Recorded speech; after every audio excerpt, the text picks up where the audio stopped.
Griff Hamlin here from Blues Guitar Unleashed. Welcome and thanks for joining me today. In this video, I'm going to talk about kind of a cool move that you can use to get from box 2 to box 1. And I've got kind of a little lick that I put together to demonstrate it, but also I'm going to kind of break the move itself apart. So if you think about good old, box 1, key of A, right? And we have good old box 1 there. And box 2. I'm not going to get too crazy into these right now because I have them in other videos. But what happens a lot of times is we make the shift from box 1 to box 2 via the 3rd string. That's a really common way to do this. And likewise, when we come back down, we do it via the 3rd string. Well, there's a move that I see. I would attribute this to Kenny Wayne Shepherd is actually the guy I always immediately think of, but I know that it's also like a Stevie Ray Vaughan kind of thing. It's entirely possible took it, kind of modified it maybe from Albert King, because really sometimes everything comes from Albert King. It just seems that way sometimes. So the move is this move right here. So it's going to involve a pull-off and a slide, and generally speaking, I see them happen very quickly. So I'm going to break it down nice and slow for you because, like I say, it does usually go by pretty fast. So let's say that I'm going to start I'll say the move itself, the smallest portion at the C, the 8th fret of the 1st string. And I'm thinking about, box 2, right? Or the 4-note solo pattern. But I'm really thinking box 2 here in A. So my 3rd finger anchors at the A at the 10th fret. So I'm going to play that C. And then I'm going to pull off from the A to the G. And then slide down to the E. All with one pick.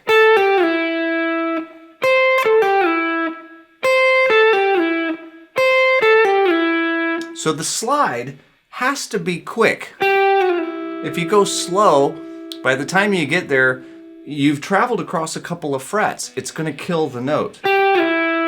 So you really have to get there quickly.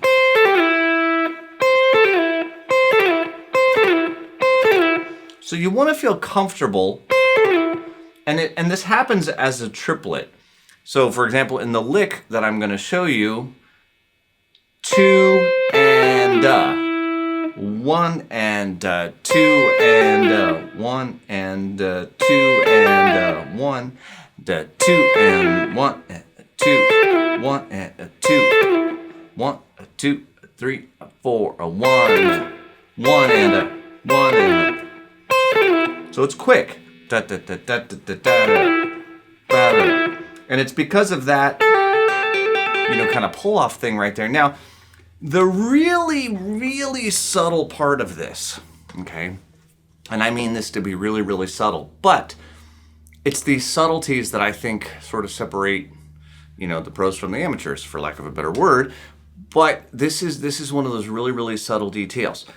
If I was to play this perfectly in time, like 1 and 1 and if I was to play it like that, it wouldn't give the blues sound kind of that we all know and love. One of the things that you got to do sometimes is you got to let certain things drag and be a little bit late. And so instead of thinking of it as 1 and 2 or 1 and where it's where it's very, very, even, right? What I want you to think about is 1 and So we're going to think about the first note, 1 and So really, instead of starting right on the and then sliding down, I want you to think of these two notes really as just sort of like grace notes to get to this E. So 1 and 1 and 1 and And it's going to be really hard to count that. So you're going to have to be able to do it evenly first. 1 and 2 and 3 and 4 and 1 and 2 and 3 and so you're going to have to be able to do that first. Okay, but once you can, I want you to concentrate on sort of trying to drag that middle part. So you hear that first note, you can probably tell it rings out just a little bit longer. And it's a really subtle thing, like I say, but it really makes the sound. Okay? So now that you've got that move, let me show you how I kind of put it together into a lick. So the lick, 1, 2, 3, 4, 1, 2. And I added in another one of these to kind of make it cool. So we're going to start with the A, 1, and then the move, 2 and then now we're in box 1. So we're going to go from the G to the E, pull off, bend the D up and return it. So that's the 8th to the 5th fret, pull off, bend the 7th fret to the D, return it. I'd probably pull off then to the C and then down to the A. 3 and 4 and 3 and 4 and then we're going to go back to the C, 1 and now again, when you play this slowly, you're going to have to keep this in time. And I'm going to do a pull off from the A to the G at the and then I'm going to hit the E at beat 2 and I'll strike it again just with a grace note into it. Okay, but again,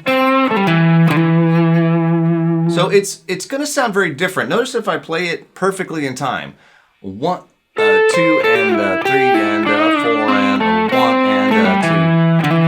I'll do it again and I'm not going to count because I really want you to hear it. 1, 2, 3, 4, 1.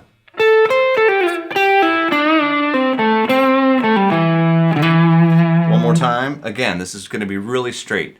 1, 2, 3, 4, 1.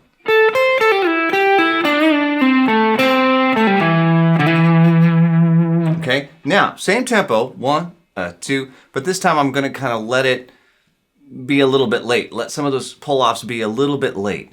1, 2, 3, 4, 1. Again, 1, 2, 3, 4, 1.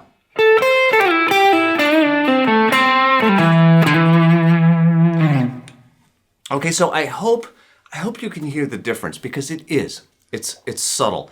I get that. If you can't hear the difference, if your ear's just not developed to that point yet, don't worry about it. Count through just like we always do. Count through it. Get the move under your fingers. The more that your fingers can play the move and play the lick and allow your brain and your ears to take a step back and just listen to what's going on, the more likely you'll be able to start to add some of these subtleties. It's a lot like vibrato. A lot of people will ask, hey, how do I practice on my vibrato? And I usually say, don't bother. Because until you can really execute the notes comfortably, you know when they all go, you know where they all go, your fingers will make the movements without you really having to think about it. Until that time, adding in vibrato is just putting fuel on the fire. It's not gonna help you play the notes any better. So if you're still struggling to play the notes, don't worry about the subtleties. But if you can play those notes comfortably, the subtlety of dragging those pull-offs just a little bit makes a huge difference in the overall sound. Okay? So I hope you dig this lesson. I will make sure that I leave a link to a PDF of the lick. I will leave a link to a PDF of the lick, or I'll post it on my blog or do something. I'll make it obvious so that you can see the music for that lick if you wish. And thanks for joining me today. Hope you dug the lick. As always, subscribe to the channel if you're watching this on the YouTube. Better yet, cruise over to bluesguitarunleashed.com and sign up for the email list. I do almost daily emails, and there's a lot more stuff that I do via email than I do on YouTube or Facebook or wherever you might happen to be seeing this lesson. So hopefully you're on the email list. If not, please head over there and subscribe, and I will see you again real soon. Take care.